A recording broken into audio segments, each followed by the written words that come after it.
सदा साथ है, दुख दर्द सह लेंगे हम। गुरुवर सदा साथ है, दुख दर्द सह लेंगे हम। रथ जब तुम ही हाँकते हो, जीवन से लड़ लेंगे हम। रथ जब तुम ही हाँकते हो, जीवन से लड़ लेंगे हम। गुरुवर सदा साथ है, दुख दर्द सह लेंगे हम। गुरुवर सदा साथ है, दुख दर्द सह लेंगे हम।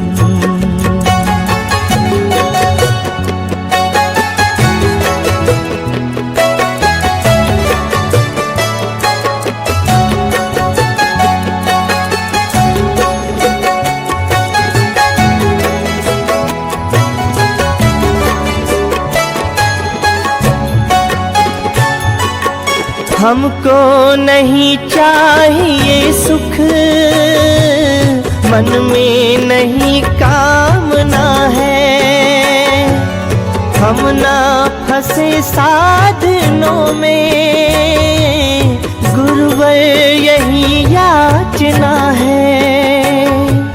गुरुवर यही याचना है। पतवार तुम थाम लो,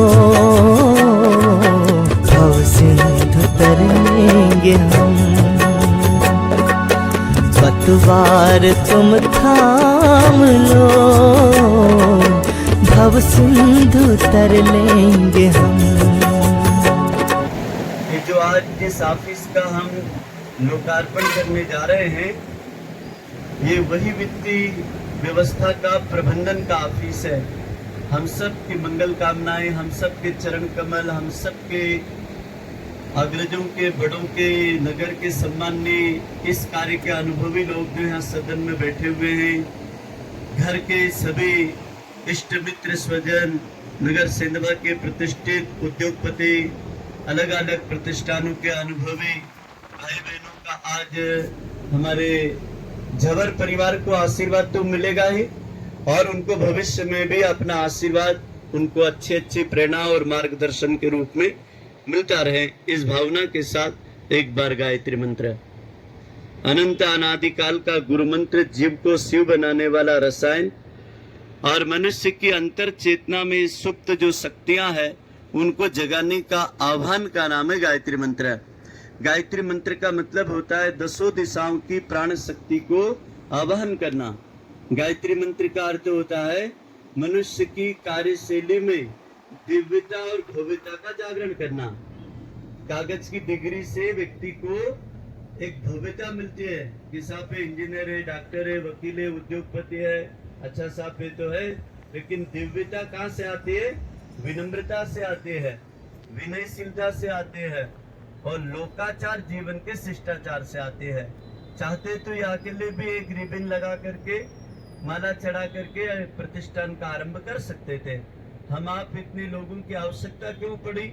इनकी विनम्रता है।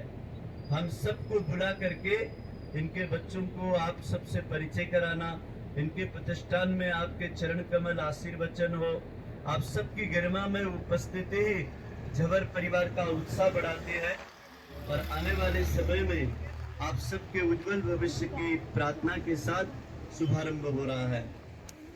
ओम भूर्भुवः स्वः तत्सवितुर्वरेण्यं भर्गो देवस्य धीमहि धियो यो नः प्रचोदयात्। चलेगा, चाहे दुकान हो, चाहे व्यापार हो, चाहे दुनिया की कोई भी चीज हो, वो केवल ऑफिस का उद्घाटन खोल देने मात्र से नहीं चलती है, या किसी लड़की को दुल्हन बना देने मात्र से वो किसी घर की संस्थापिका नहीं बनती है। उसके लिए 4 बातें ऋषियों ने कही है। तो पहली बात सबसे पहले हम सबके जीवन में काम आएगी। यदि व्यक्ति की अच्छी खासी दुकान हो, माल खूब भरा हुआ हो और उसकी भाषा खराब हो, तो 4 प्रकार की भाषा बताई व्यक्ति ने। तो सबसे पहली भाषा होती है जो हम जीवान से बोलते हैं और कानों से सुनते हैं। इसको कौन सी भाषा बोली? वेखरी वाणी। और वेखरी वाणी का प्रभाव कैसा पड़ता है? आप किसी बोरा की दुकान पर के जाकर के देखना, वो वेखरी वाणी से इतने जोरदार प्रभावित करते व्यक्ति को कि आदमी को अपना बना करके माल बेच देते हैं। क्यों? क्योंकि उनको पहला पार्ट ये सिखाया जाता है कि बेटा भाषा से माल बिकता है, दुकान से माल नहीं बिकता है। किसी को अपना बना करके जरा बात करके तो देखो, उसके कान जब अच्छे वचन सुनेंगे तो आपकी दुकान को अपनी दुकान मान करके। और कई बार तो लोग बोलते हैं अपनी दुकान पे से लाना, अपने डॉक्टर को बताना। उसका कारण क्या है? उसका कारण उसकी भाषा का कारण है। ऐसा नहीं कि दुकान खोलने से माल बिक जाता है। तो सबसे पहला हमें अपनी वाणी को, अपनी भाषा को हमेशा मर्यादित रखना चाहिए। एक ऋषि ने तो यहाँ तक लिखा, काम बिगड़ जाए तो बिगड़ जाने देना, भाषा से रिश्ते मत बिगाड़ना। क्योंकि रिश्ते टूट जाएंगे तो जुड़ेंगे नहीं, और भाषा फिसल जाएगी तो दिल के घाव भरेंगे नहीं। इसलिए कभी भी कोई भी अपनी दुकान पर, ग्राहक में, परिवार में, कहीं भी जगह आए तो कम से कम मीठी वाणी बोलने में कुछ जाता नहीं है, लेकिन सब कुछ मिल जाता है। अगला और महत्वपूर्ण है, दूसरी वाणी को कहते हैं और बड़ी गंभीर वाणी है। जब यदि आप वेखरी वाणी को समझ गए तो फिर दूसरी वाणी है मध्यमा वाणी, मतलब इशारे से। कई लोग तो इशारों में ही माल दिखा भी देते, बेच भी देते, काम भी लगा लेते और काम भी बना कर देते हैं, पता भी नहीं लगता आदमी को। इसको कहते हैं आदमी की चतुर बुद्धि। तो ये इसको बोलते हैं मध्यमा वाणी। इशारों में अपना काम कर देना, इशारों में आदमी को समझा देना। तो जब आदमी मध्यमा वाणी का ज्ञान नहीं रखता है तब वो मूर्खता की तरह कहीं न कहीं जीवन में पछतावा आता है।